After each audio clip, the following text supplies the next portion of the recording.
All right, hey everyone, welcome to the first of what's going to ultimately become two August SAME International Community of Interest webinars.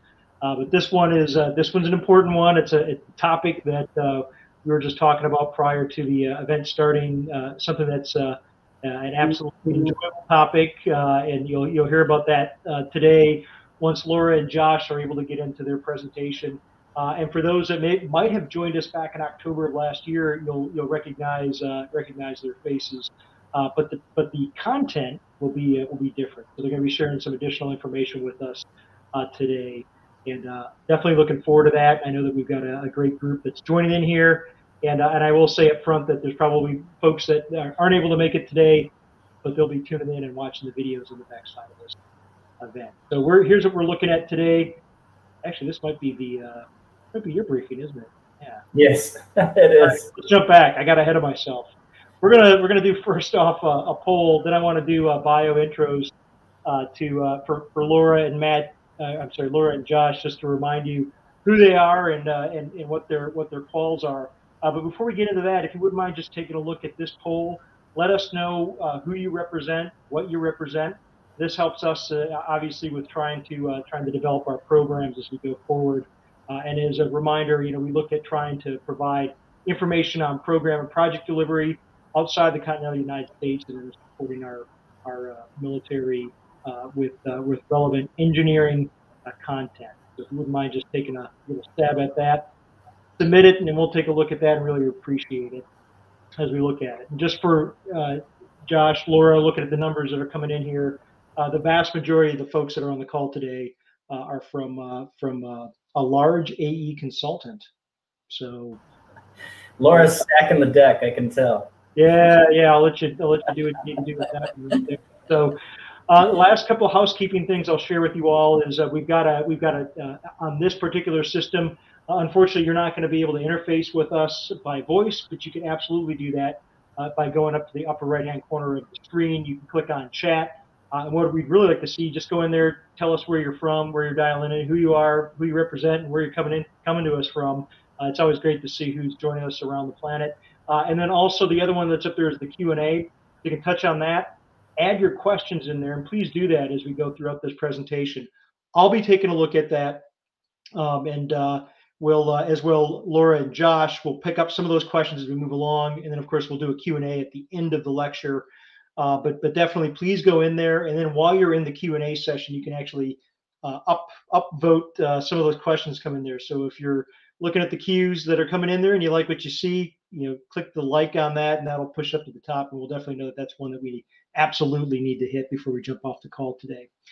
All right, well, without further ado, what I'd like to do is read off some bios here, just so you know who we've got on the line presenting and lecturing with us today, and then we'll turn the virtual floor over to both of them. So first off, I'd like to introduce you to Laura Lavelle.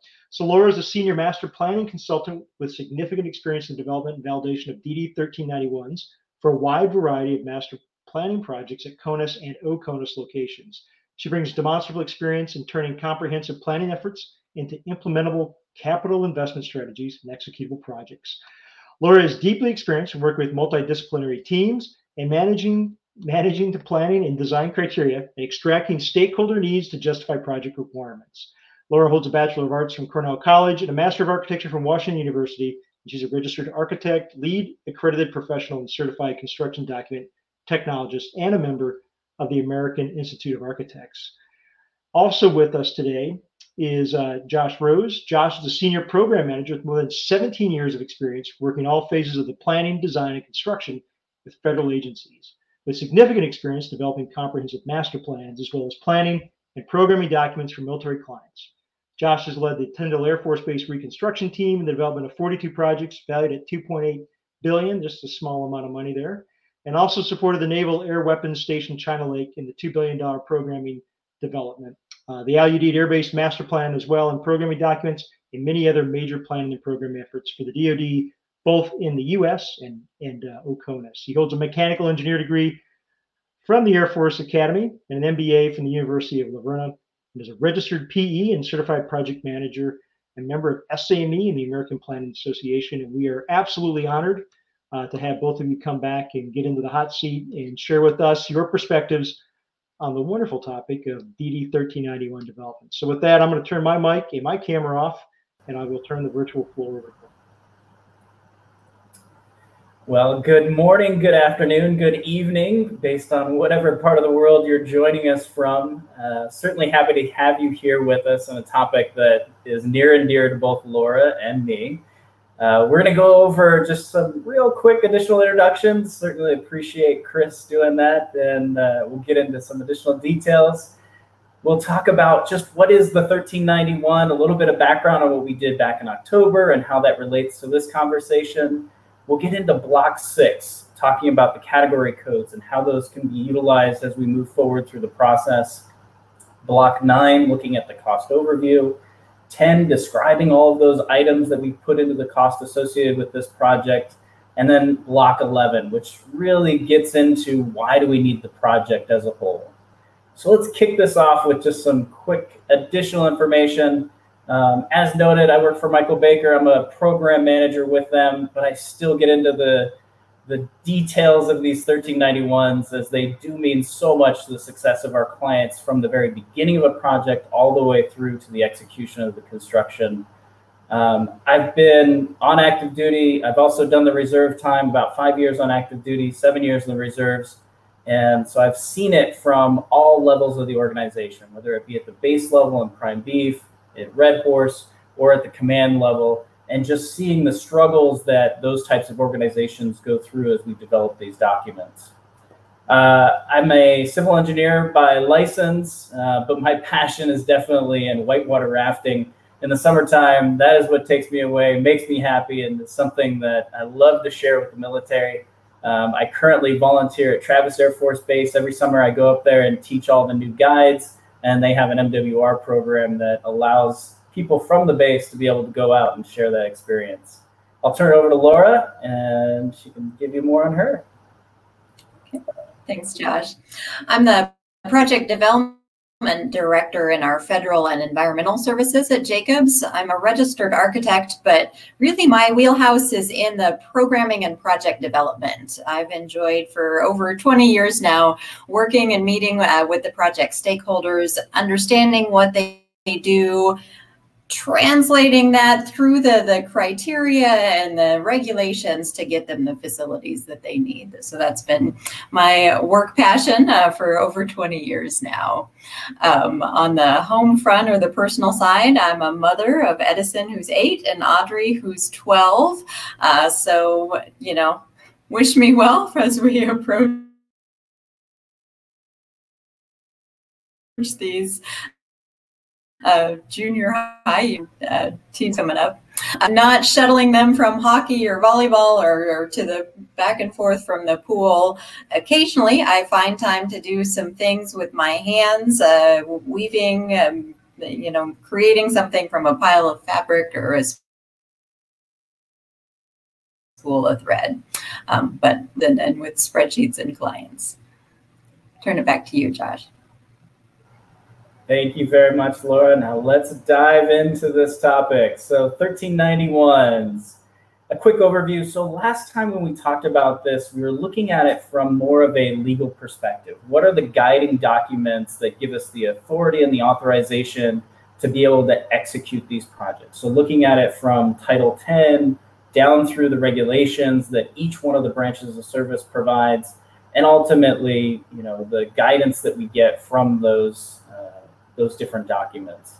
It's really a summary document of the entire process that we go through in order to be able to gather the scoping and requirements associated with an individual project, and gives those that are giving us authority and appropriation to be able to execute those projects a level of assurance that we've gone through the necessary steps to be able to ensure that when we execute, we're not going to run over budget, or that the project is going to be unsuccessful because it doesn't meet the actual requirements of the end user. So it's important that you do your due diligence prior to actually developing these documents. The document itself is fairly straightforward, fairly easy, but the process to be able to develop it and to get it right is really what's important in this. It's organized into different blocks, and as we've kind of articulated in the initial introduction, we're going to go through just a couple of those key blocks. We're not going to hit on every single one, but I'll talk about a little bit on each one as we go through this initial introduction. So this is really what we would call like the front page 1391. Now, obviously, we've got 3 pages here, and that's just not a front page on itself, but we like to look at it from this summary perspective because this is where a lot of people will spend their time. Up in the header, you've got the component, which is the Air Force in this case, and we're going to be utilizing this particular 1391, which is in the FY22 program, and it's actually one that I helped put together with Hanscom Air Force Base a couple of years ago. Now, this has been edited multiple times since then, and I can certainly take ownership for some of the faults that I point out later on, as well as some of the success in being able to get this approved. But ultimately, we want to use this as a tool to be able to demonstrate where we go on each one of these projects. That middle block will articulate which fiscal year or which funding year you're going to be executing the program in. You've got the date that the project was last updated. This is kind of important because as you go through and you utilize these documents, you want to make sure that everybody is looking at the most current and accurate document possible. So if you make any changes to a 1391, make sure you update that date. Let's just make sure that everybody's looking at the right document. That third block looks at the installation. So this is a standard block that you can generally gather from the previous document. The project title. If you are, and this is from an Air Force perspective, if you're developing a 1391 for a MILCON project, you want to leave off words like construct or renovate or repair for a MILCON. If it is a minor construction project or a repair project, you can include those terms within the descriptor there. You want to keep it kind of short, keep it to a easy to understand phrase. Try and leave out any unique acronyms that may not be appropriate. Like this one has NC3. That may be very common and well understood within that organization, but it may not be understood well within the congressional committees that are going to be responsible for approving this. The program element, that's where you get your funding from. The category code, we'll dive into this one a little bit because it is important. It establishes, what is the type of facility and what are the requirements to be able to build the facility completely. Project number, the first 4 digits there are going to be the actual installation. Then we've got a programming year generally that articulates which year the project is originally programmed in. And the last 4 digits are unique to the installation. 3000 is generally in the MILCON arena, but you could also have other 5,000, 6,000 that represent tenant organizations or other entities on the base, just to be able to segregate them within your database. Probably one of the most important pieces is block 8. This is where your programmed amount is located, and that's what's going to govern your ability to be able to execute the project at construction stage. So going above or below this amount has consequences. We're not going to dive into that. We did that a little bit last time. If you want to look at Title 10, 2853, I believe, you can get a little bit further into detail on what are the limitations on being able to go above or below that number. When we look at block 9, again, we'll get into a lot more detail on this, but this is where your summary of cost is going to be located. Block 10, this is the summary of all the things that went into that cost estimate.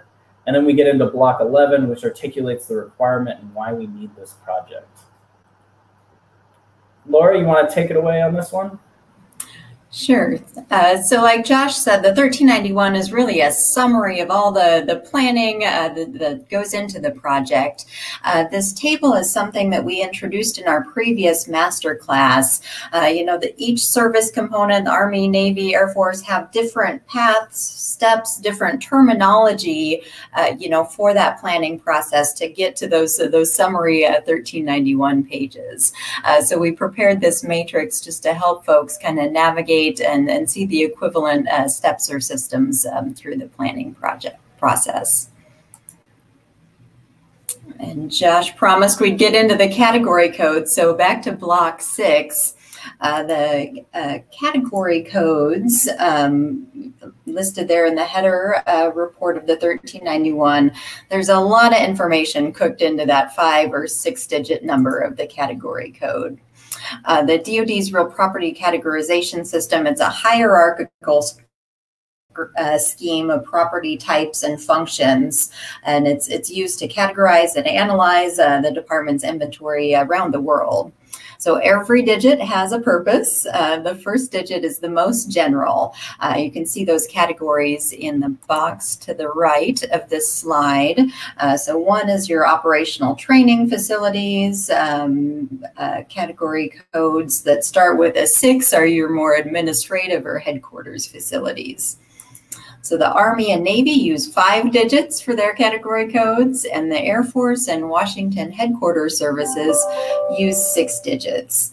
But all the military departments and Washington headquarters services map back to the facility analysis categories, which is a 4-digit code. Sometimes that 4th digit is not quite a direct crosswalk from the 5 or the 6-digit category codes, but there's various real property spreadsheets and categorization systems that kind of outline that mapping for you. But that 4-digit is used in our cost estimating, the DoD pricing cost estimating guide.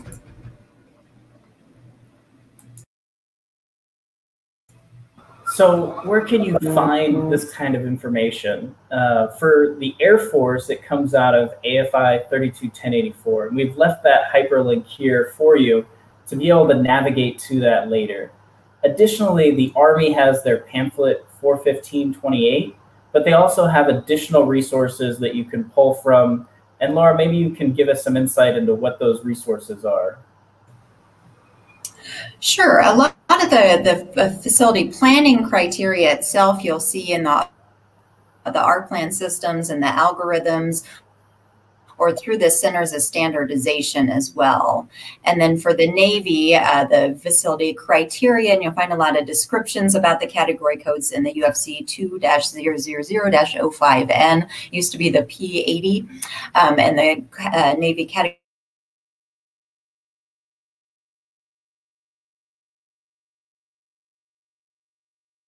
8. So if we were to step into that whole building design guide and look at 321084, you're going to initially come to this page. Now, the reason that I wanted to show this is because there's a hyperlink down at the bottom of the screen. It says download the Air Force category code spreadsheet. Now, this is an extremely useful spreadsheet. I've only recently discovered it myself. They've always had something of this nature, but I think they've gotten a lot better in recent years. And it provides you with great details on what the category code is and relationships to other elements. So let me just step you through those different columns.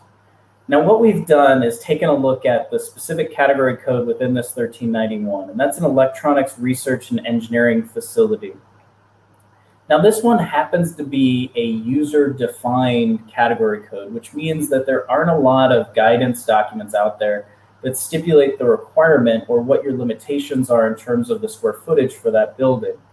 There are other category codes that will have very prescriptive requirements associated with the actual layout or the overall building footprint. And it's important that you understand how to find that information as well as how to utilize it as you go through the process of defining your project. You want to make sure that you understand what your user's requirements are fully, because sometimes the category codes themselves are a bit limiting in that nature, and so you may have to either find additional category codes that also fit that requirement, or be able to help them facilitate a justification as to why they need additional square footage to be able to meet their requirement. You've got a category code description that just lays out the different functions that are required for this type of facility. There are links going back to the actual description of the category code, and we'll show you what that looks like. Down towards the bottom half of this screen, you've got the unit of measure. Now, this shows square footage. When you put it into a 1391 or a document that is going to go before Congress, you have to convert that into metric units. So we just want to make sure that if we're seeing square footage here, we want to use square meters in the actual document, but this will give you an idea of how the building should be calculated. We do have an addition that I haven't seen in past versions of this document, which is the replacement unit cost. And this is what we'll use later on when we get into talking about the plant replacement value. We'll talk in detail about how that's calculated and just what the purpose is. But know that this has a plethora of information on those replacement unit costs that used to be within the UFC 3701-01, but they've tapered back significantly on the number that they're including in that document, while this one still includes a large number of those, and I believe is getting updated on a more regular basis. In terms of the other forces, the Army and the Navy, the Air Force has also included the category codes that are relevant to those entities. So if you are looking for an Army or a Navy category code and you just can't find the replacement unit cost, or you're trying to find an equivalency on the description, this may be a good point or a good resource for you to be able to reach back to in order to be able to translate that information over. Here we're looking at the actual description that comes out of 321084. And as you can see, this one's very brief. Some of these will run several pages, giving you detailed understanding of how to go through the process, or in the case of your administrative operations, which will be a large percentage of the 1391s that you put together, there's very detailed descriptions of how to go through and analyze each one of the positions that required based off of the ranks of the individuals, the square footage that they're allocated, and then being able to summarize that into a full facility. For something like this that's on the R&D side, we generally look at what are the equipment items that are going to be incorporated into this building, or what are the research functions that are going to be going into this facility. And we try to develop an engineering judgment or an architectural analysis of the facility to determine the square footage. And then we use that as justification as we move forward in the process. Now we're going to step into block 9.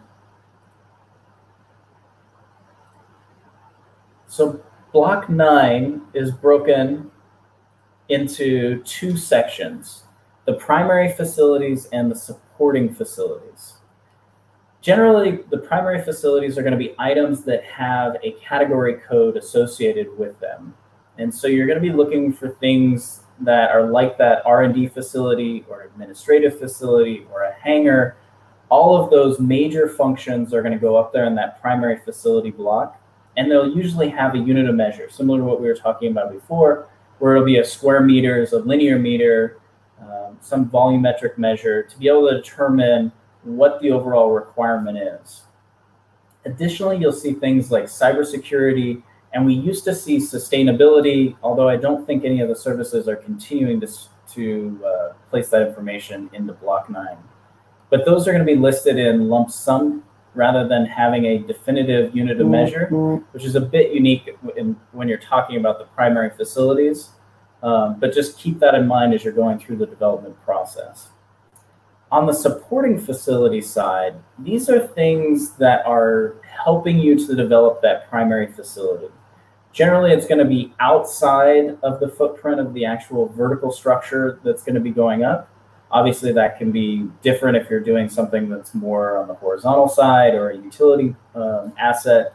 But these are going to be things that are helping you to build that primary facility. So if there's special construction features such as piles or special dewatering requirements associated with the foundations, if you've got site preparation, which would be demolition, or not demolition, but grading of the existing site, site improvements, if you're doing some landscaping after the construction is completed, if you've got utilities that are going to have to be brought in to be able to support this new building, or if you're putting in a parking lot or sidewalks, those things would go into the supporting facilities.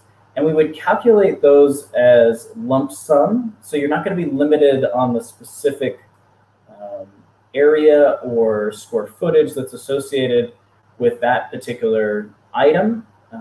And the overall programmed amount will dictate your limits on the funding side. There is one exception on the generators and the facility demo. The generators, they want to make sure that you're articulating what the total kilowatts are that you're going to be utilizing for that project. And on the facility demo, this should be relative to whatever it is that you're demolishing, particularly to this project. So it shouldn't be a limiting factor. Diving into this particular block 9, we can see that the electronics research, is the primary facility. This is the one that we're putting up in the block 6 at category code 317315. But we have another facility in this project, and this is a supply warehouse that had to be relocated in order to be able to facilitate the construction of this building. Now, even though that category code is listed here, it's not the one that's driving the majority of the cost, and it's certainly not the one that is driving the requirement for the project. That's just important as we talk about, what things should go into that block 6 arena. Generally, it's going to be driven by the largest square footage, which will also drive the largest programmed amount, but that can change if the actual purpose of the project is driven by something that may be of lower cost or lower value. Here you can see cybersecurity. We have a lump sum. Now we'll talk a little bit more about how cybersecurity is calculated for each one of the services, but understand that there is a number here for the Air Force. If it's over 50,000 square feet, then we start looking at a cost per square, or a cost based off of the overall value of the project. If it's under that value, we'll just end up putting a $250,000 number in there. Here you can also see the supporting facilities that we've talked about, where everything's listed in lump sum, so you're not being held to a specific limitation. Actually, going back up to that, we talked a little bit about, where do those limitations come from? Again, those are legislated limitations within Title 10. They'll also be articulated within your individual regulations. And it's intended to ensure that we don't overestimate or underestimate the requirement associated with a given project. Can these things be changed? Absolutely. But there is a process to change them, especially after they've been authorized and appropriated. You have to go back to the authority that did the original appropriation, or whichever authority is now required. It could be that originally it was approved at the installation level, and now because we've had an increase in cost, we have to go up to a higher authority to be able to approve that project. So just make sure that you're doing your due diligence and going back through those steps. Coming down below the supporting facilities, we've got our contingency. This is another one that is a variable for each one of the branches. The Air Force generally sticks with about 5%. The Navy will ratchet this number down depending on the level of development of the 1391. And I believe the Army also uses between 5 and 10% depending on the scope of the project. Your SIOH, this is going to vary based off of the execution agent. If it's inside the United States and the Corps of Engineers is doing it, it's going to be 5.7. That number can increase greatly for overseas projects. If you're doing items within Europe, I'm sure that number is larger, as well as throughout the Middle East and Southeast Asia, Southwest Asia. Your total request down there at the bottom, that's the number that's going to overall limit the funding that you get for this project. So you want to make sure that that is as accurate as it can be based on the level of development that you have.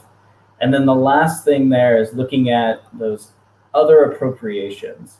This is really an item for us to be able to articulate to the other entities at the Pentagon that we're going to be pulling money not out of the MILCON budget, but out of other funding authorities. It could be 3400 in the Air Force's case, which would be O&M funding. It could be 3080 funding, which is your equipment funding.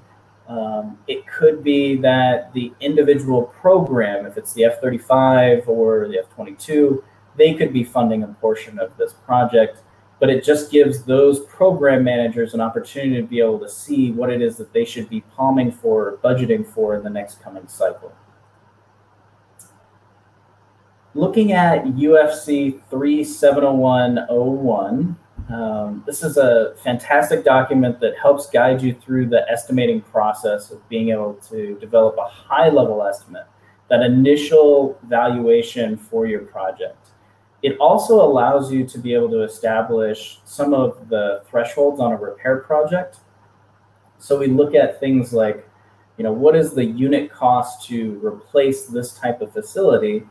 And do I need to go in and do additional improvements based off of the total construction that I'm going to be doing to this building?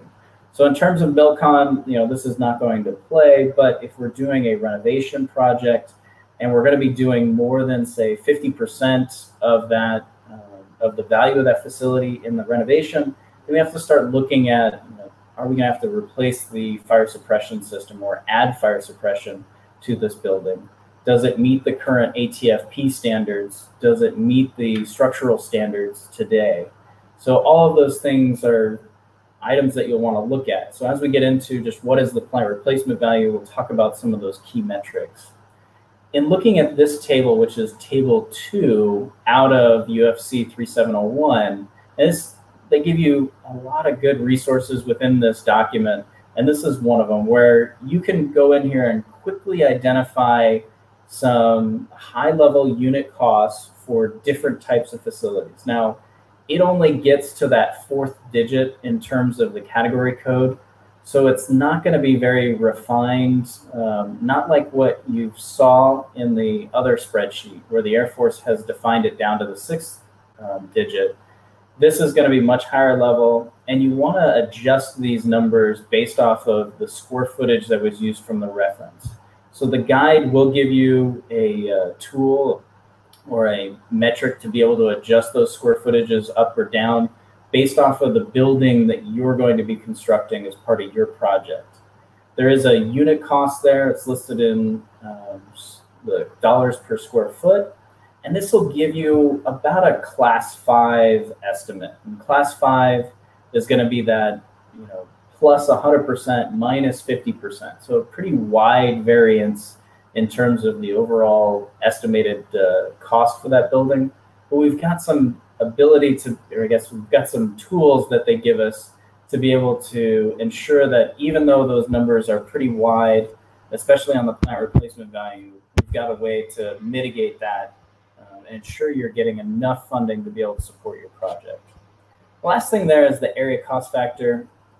This is another table that's within this document. And this really becomes helpful when you're talking about the $2 million threshold and the $6 million threshold for construction and UMMC, or unspecified minor military construction. I'll talk about that in just a second. So plant replacement value. This is the calculation to be able to determine just what is the valuation of my facility and what do I need to consider as I move forward in the process. Do I continue renovating this building, or do I just demo it and build something completely new? There's a lot of additional multipliers that are added on to that value that you saw on the past screen. So we take that 4-digit or fact code, that'll give us the cost per square foot. And there's not a lot of those on that list. So you try and find the one that most closely represents the project that you're working on. You have the total square footage of your existing building.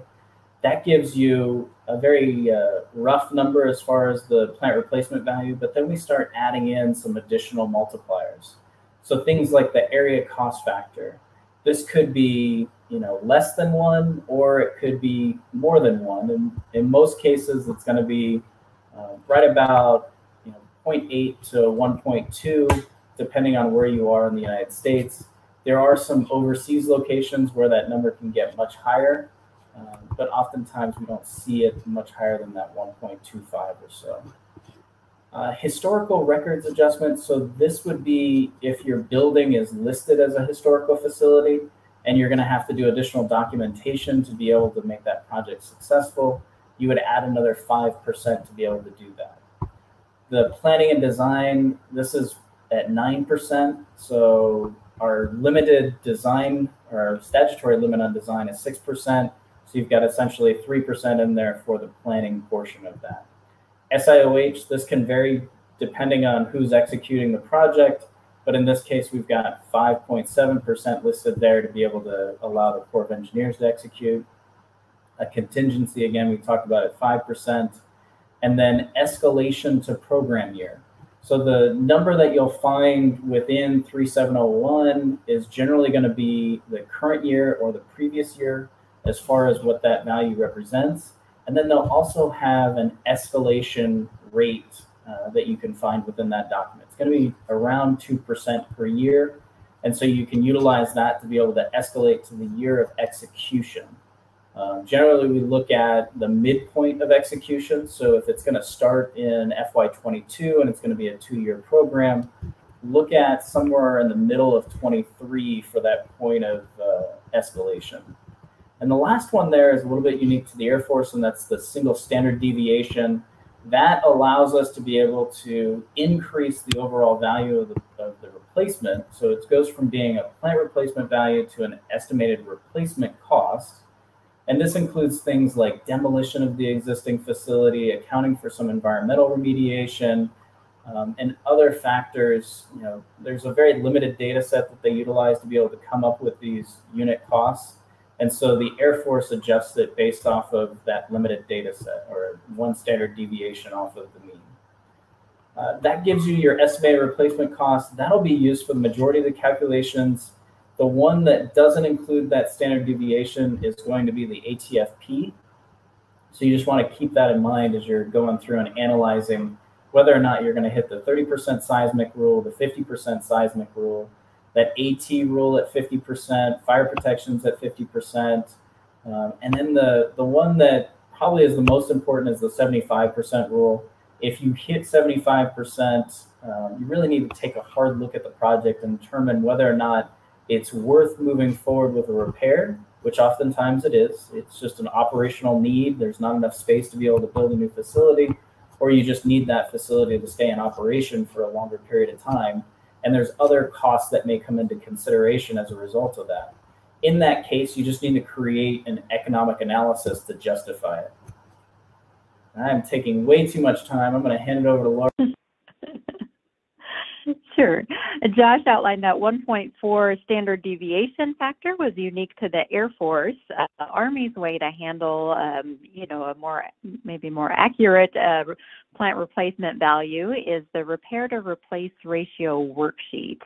This is available through MCOM G4 with the maintenance and repair package information and attachments and guidance. It's a worksheet, an Excel file that actually gets attached to the Army 1391s. On the left side outlines the repair costs for your project and the maintenance and repair.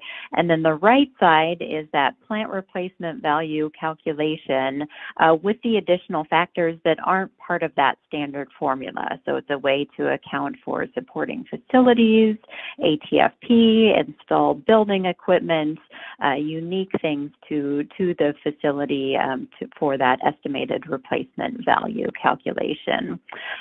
So you can get this spreadsheet if you're working a maintenance and repair project. You'll need this spreadsheet. It's not you need to work within the spreadsheet and attach the live file as well, because that's how MCOM G4 reviews those calculations.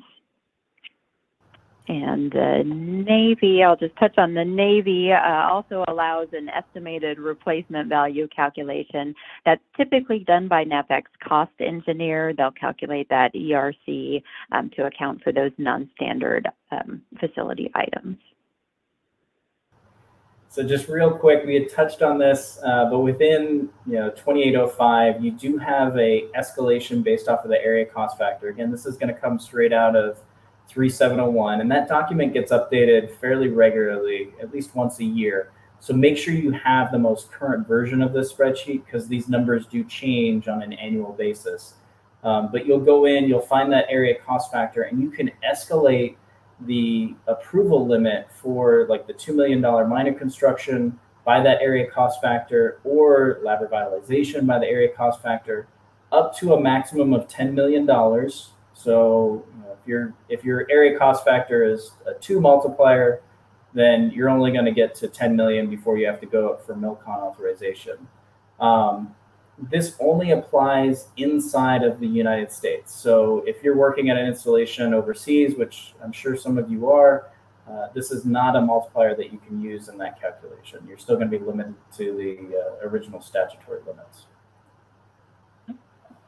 And I'll also note that that area cost factor addition sunsets in FY22. I guess we'll see, but hopefully they'll resurrect that and continue on with that additional area cost factor allowance. All right. Just touched on cybersecurity. In addition to your bricks and mortar, your unit cost for the building and your site work in Block 9, that's also the place to outline additional allowances. You know, as new policies and instructions and executive orders come into the mix and emerge, and before the impacts of those new policies make their way into the cost data tables like Josh presented, we need a way to program dollars in the 1391s for what I call those emerging requirements. You know, we know there's going to be costs associated with them. Sometimes we don't know exactly what the constraints are going to be. So those are often, you know, singular lines on the Block 9 cost estimate under primary facilities to account for those costs. So, for example, I feel like we're kind of midstream in cybersecurity. There's a UFC that outlines the requirements and the design requirements. The last change was in 2017, but we don't yet have enough historical cost data and have those costs built into our UFC facility pricing guide unit costs. So here's pop quiz time. How much should you add to your project for cybersecurity? Go ahead and post it in the chat if you want to be so brave. If you were writing a 1391 today, what would you include for cybersecurity?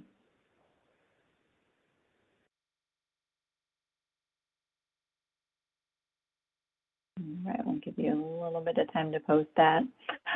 So if you post it or you were thinking it's $250,000, you'd be right if you're working an Army 1391 and there's only one of those facility-related control systems in your project.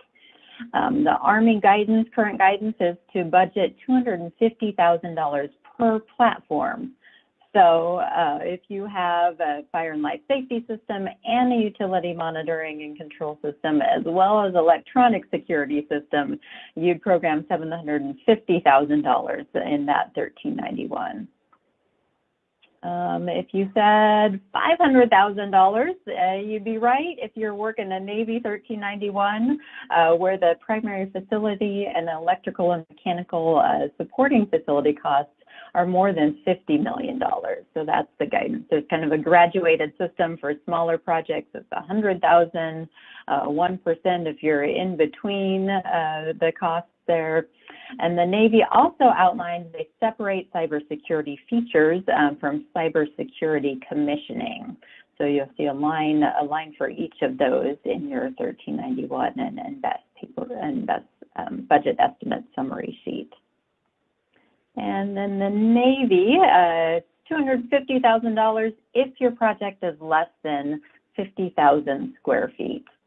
And if you're in a repair project for the Air Force, it's typically 2.5% of the total primary facility cost. That's a line item.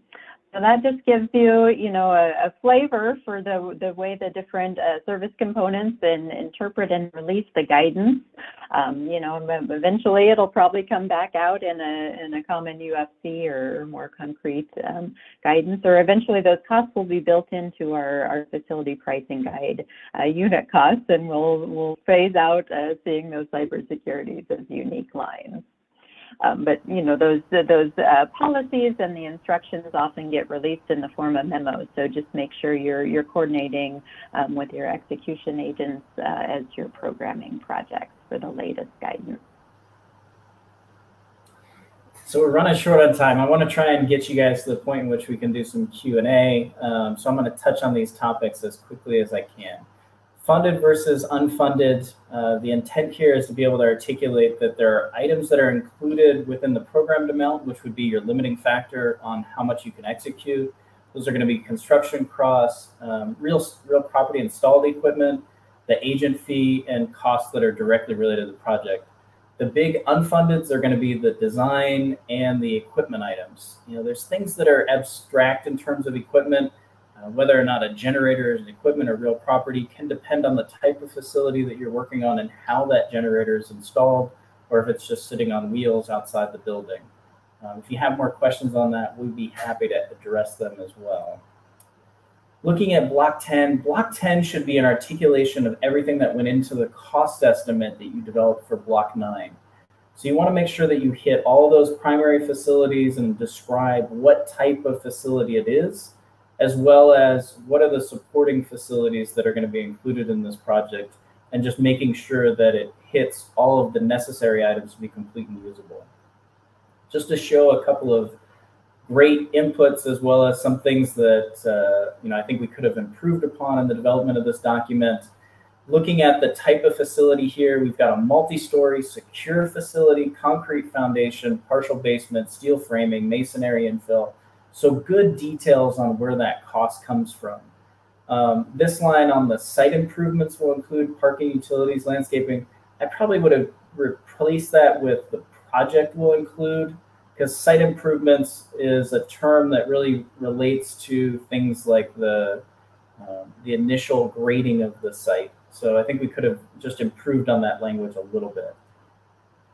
And then there's generally going to be some boilerplate language at the bottom of Block 10. This is an example of what the Air Force includes, but each one of the services has some boilerplate language that they want you to put in there. And it's generally dictated by some sort of legislation or agenda within Congress that is, we're trying to validate that we're meeting that requirement by giving you this, this additional information. I'll hand it over to Laura. We'll talk through the Block 11. Great.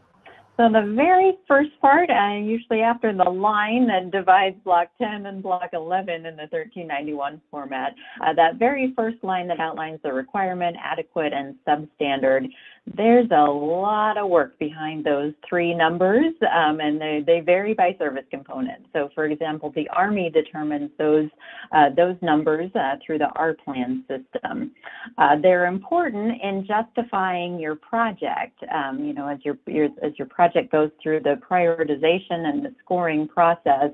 In general, you want to see a deficit for that category code for your project that supports and justifies the need for building more square footage in that CAT code at that installation. So you want to weave that requirement number, your project's requirement number, into that amount.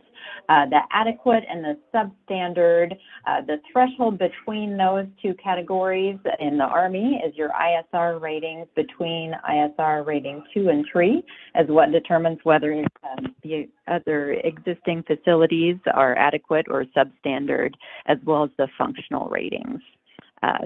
Similar threshold there. For the Navy, your facility planning document will outline the requirement, adequate, and substandard amounts. And you can find more detail on those in the thresholds in the shore facility planning system. And then the Air Force, through the facility space optimization worksheet, it'll get you the 1391C supplemental information, the existing facilities detailed or deficiency data sheet, the D3. You can use that worksheet to work up those numbers for requirement, adequate, and substandard. So like I said, it's just one line on the 1391, but a lot of work and effort behind those. Continuing with Block 11, there's some additional justification statements. Josh, you want to touch on the first one, the requirement text? Yeah, so again, just looking here at some of the pros and cons of this development, the requirement should articulate why it is that you need this facility. And this one in particular, they were working at an off-base leased facility. And in order to be able to basically save money and not have to continue to work off of that lease, they're moving it into permanent real estate that would be on the installation. One thing that I noted on this one is, this includes the parking, the office, the conference room, laboratory space. That information really belongs in block 10. If anywhere, I probably wouldn't even mention conference room spaces unless it was a major component of the project.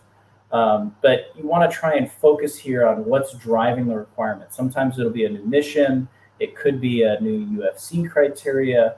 Whatever it is that is forcing you to do this project, you want to make sure you include here.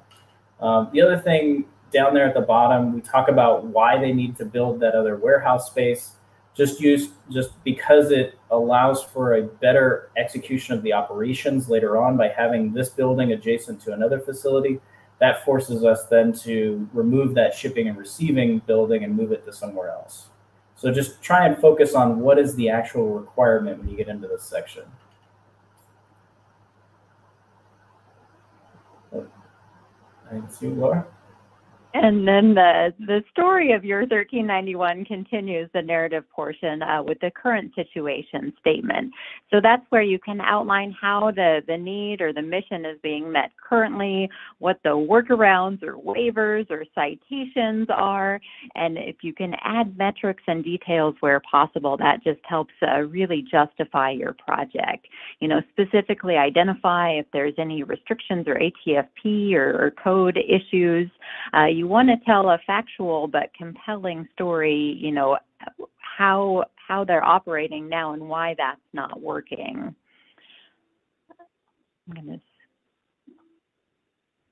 trying to advance the slide.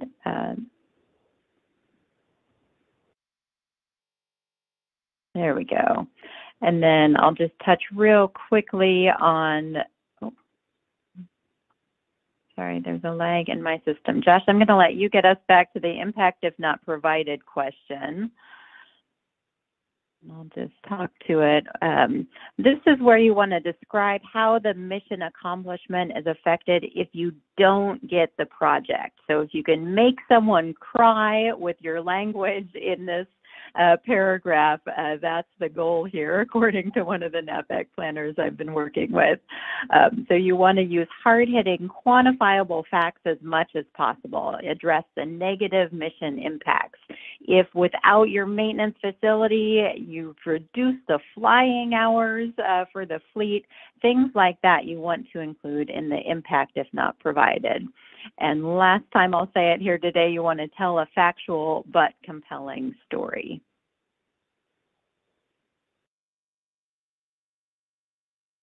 There's an example there. When you download the handout, you can see the example. I'll just touch as quickly as I can. We'll leave a few minutes for questions.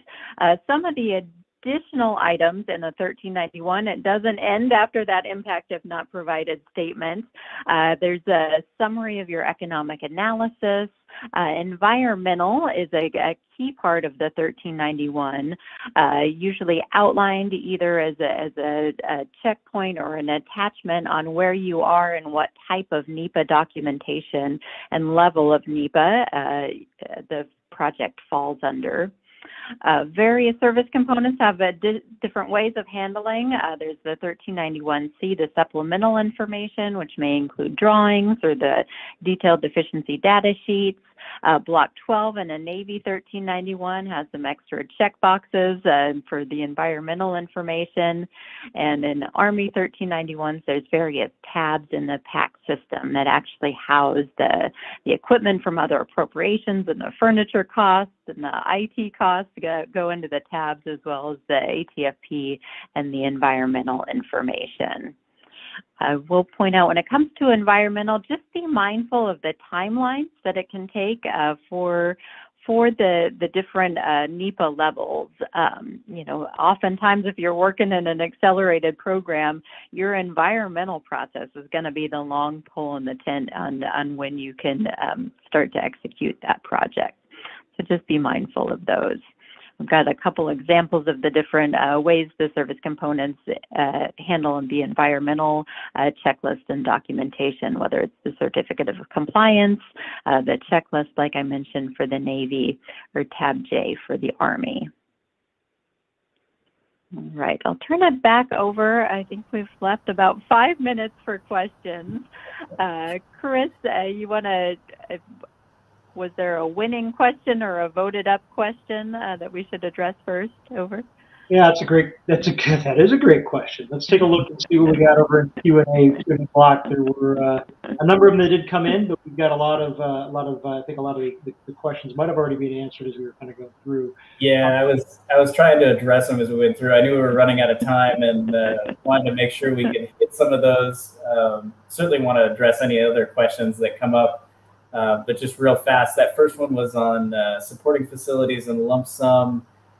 Generally, you're going to use lump sum for all your supporting facilities. We did mention that demolition wouldn't apply there, as well as your generators. There may be some other limited circumstances, but for the most part, stick to lump sum. On the AE fees, I wasn't real sure what you meant. If it's a design build, then yes, your AE fees are going to be included in that construction cost limit, and so you want to make sure that you're accounting for that.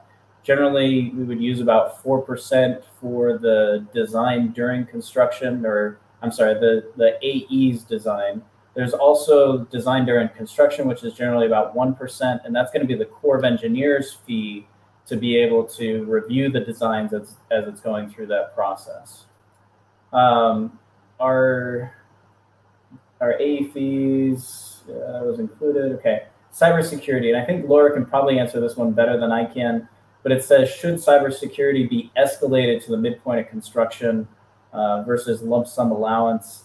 And I answered it in here just saying that when we're calculating it based off of a percentage of the primary facilities, it does get escalated based off of that primary facility, but there is no way to adjust the 250K fixed numbers that are governed by policy currently. So that may be a limitation that will have to be overcome at some point in the future. Really, cybersecurity is a heavily unknown area for the DoD, and how we're utilizing that funding is a heavily debated topic still. So maybe, Laura, do you want to add anything to that one?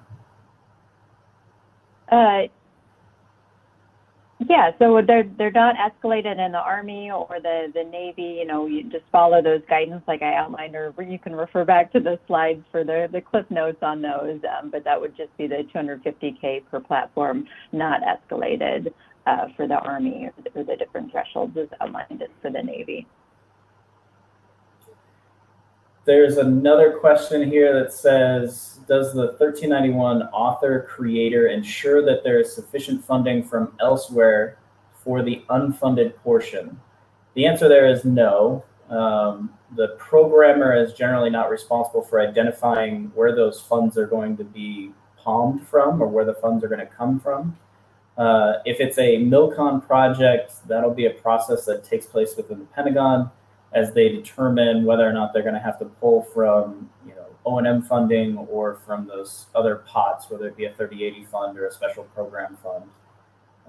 That won't be a responsibility of the one that's creating the 1391. Laura, any thoughts there? Yeah, I'll add to that. So it's not the request for funding for the furniture for the project that you're listing on the 1391, but it's an important thing to develop for the project. Make sure that you're thinking through and having discussions for that equipment, because it is evaluated in the prioritization process of the project that shows that your project is ready. You get a kind of a readiness rating in the Navy system, if you have the equipment from other appropriations or the CEQ worksheets ready and attached. So it's an important thing to do, but it's not the official request for that funding. Over. There's another great question here regarding applying the area cost factors. And what about the cost impacts we're seeing from COVID?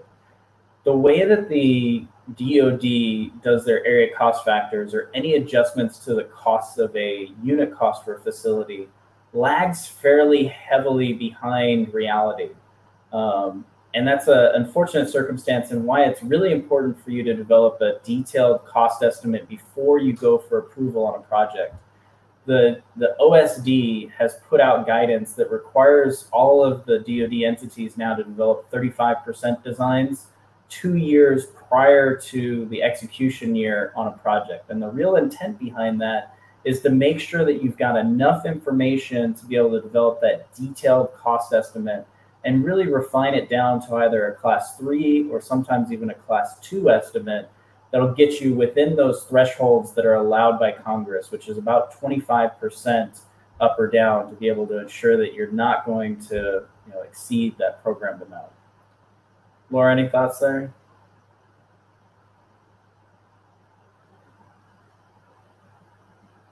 So another tool to account for things like COVID may be through your CSRA, your construction risk analysis, which is kind of an emerging requirement in the process in some of the service components. So to go through, those checklists and those discussions for your CSRA, that can affect the design contingency that you would put on your, not the DoD facility pricing guide, but your own, your third-party estimate if you're down that far in the path in a PRI 2 or PRI 1 level for your 1391. So you can use that CSRA method to account for some of those increased risks or costs in your situation. Any other questions? We hit it right on the hour there, Chris. Gotta love it. Always right on time and right on the money. So I appreciate that. Josh and Laura, thanks again for carving time out of your busy schedules, and in the case of Laura for carving time out of your PTO to join us and deliver this great content. Just based off the number of people that we had on the call today, obviously there's a lot of people that are interested in this topic, and I have no doubt that we'll have many more tapping into the video recording that will get posted. So with that, again, thank you. If we could have, if everybody could actually undo their mics, if they could do that, they'd be able to clap. So I'll just do the virtual applause to that, and ask if everyone can just take a couple seconds and tick off what they'd like to see in some of our future webinars going forward. I think there's a great opportunity, continuing to be a great opportunity for the COI to be able to deliver you relevant content for those that are involved with project and program delivery outside the continental United States. And I suspect that some of our colleagues who are back in the CONUS are even finding benefit out of this as well. So again, Josh and Laura, thank you very much for joining us today and for your time. This was really, really good. Hey, Chris, it's a pleasure. I certainly appreciate it, and look forward to the next opportunity to share some more knowledge. Okay. Well, since we've been running this almost like an annual session, we may have DD1391 Part 3 may happen next year. So we'll see how that plays out. So thanks again for that. I do realize that we're at the top of the hour. I just want to share with everyone what we've got coming up. It's a bit of a busy schedule for the COI going forward into the end of this month, into September and October. So we've got Captain Matt Anderson, who's the U.S. AFRICOM Engineering Chief, who's going to be on board, and we'll be taking a look at the U.S. Africa Command engineer efforts in Africa. So that'll be a great conversation, and I hope that you're able to join in on that. That's going to be important because we will be going out to do a call for presenters to support the UCOM and AFRICOM Engineers Conference taking place in person in Wiesbaden in early November. So more to follow on that. Hopefully we'll be putting out that call to presentations to the international COI and a bit wider of an SAME audience here in a week or so. The next one that I want to make sure that you're all tracking is the one that's next on there, 2 September. And that one's at 12 p.m. Eastern, 1800 CET, 1700 GMT. That's going to be a panel session on making OCONUS government infrastructure near net zero. So think CapEx for OBO or MILCON for the DoD. So we're going to be joined by Mark Carell, Angel Dizon, and John Mogi, who are going to come on and be able to be presenting their perspectives. And in the case of our government colleagues, will be sharing with us some of the policies and perspectives that they've got with regards to making facilities net and near zero. So that should be a really great session. And then a month later, we're going to have OBO back again. This is going to be a first. I think we're actually not the beta test, but we're going to be, I guess, whatever the other version is after they've already done one test. But they're going to come on It'll be their procurement officers out of OBO and some of their technical leads who will be coming on and be talking with us about how to do business with OBO. They have an interest in opening their aperture and getting more of industry involved with them in the great work that they do around the planet for the Department of State. So more on that. Just please note that the timing is a bit different. That's going to be a kickoff at 1530 to 1700 Central European Time, which is 0930 to have to do the math here, public math, 0930 to 1100 on East Coast time. So that's on the 12th, and then we've got American Battle Monuments Commission will be back on Veterans Day to do a special session for us. And then we are in the early days of pulling together a couple of great panel sessions at the first in-person small business conference in a while. So that's what we got lined up. Hope to see you on the 31 August. Please note that that time is different. We are starting a couple hours early on that one. That'll be at 1500 GMT, so 1600 Central European, and that's 10 a.m. on the East Coast. So we hope that you're able to make that one. That should be a great session.